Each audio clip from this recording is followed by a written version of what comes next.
if we look to the answer as to why for so many years we achieved so much, prospered as no other people on earth, it was because here in this land we unleashed the energy and individual genius of man to a greater extent than has ever been done before.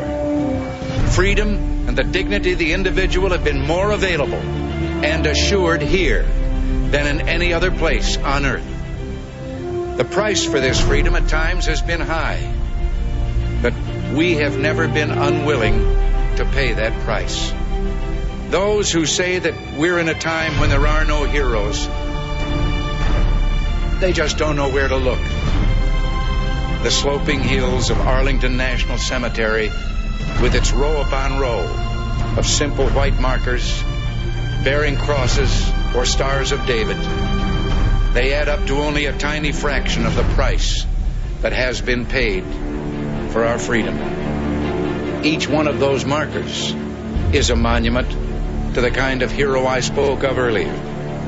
Their lives ended in places called Belleau Wood, the Argonne, Omaha Beach, Salerno, and halfway around the world on Guadalcanal, Tarawa, Pork Chop Hill, the Chosin Reservoir, and in 100 rice paddies and jungles of a place called Vietnam.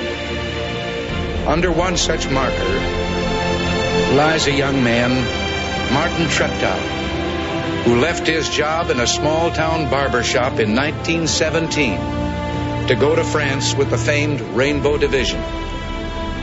There on the Western Front, he was killed trying to carry a message between battalions under heavy artillery fire.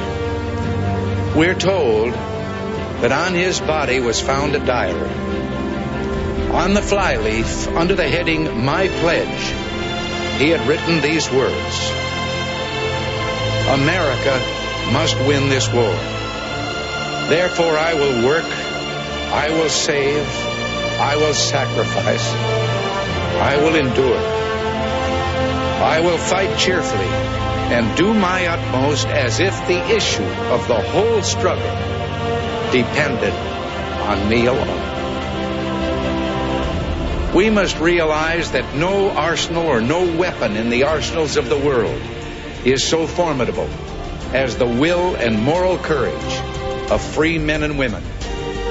It is a weapon our adversaries in today's world do not have. It is a weapon that we as Americans do have. Let that be understood by those who practice terrorism and prey upon their neighbors.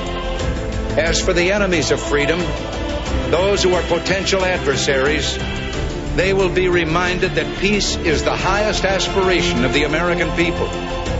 We will negotiate for it, sacrifice for it. We will not surrender for it now or ever. We are Americans.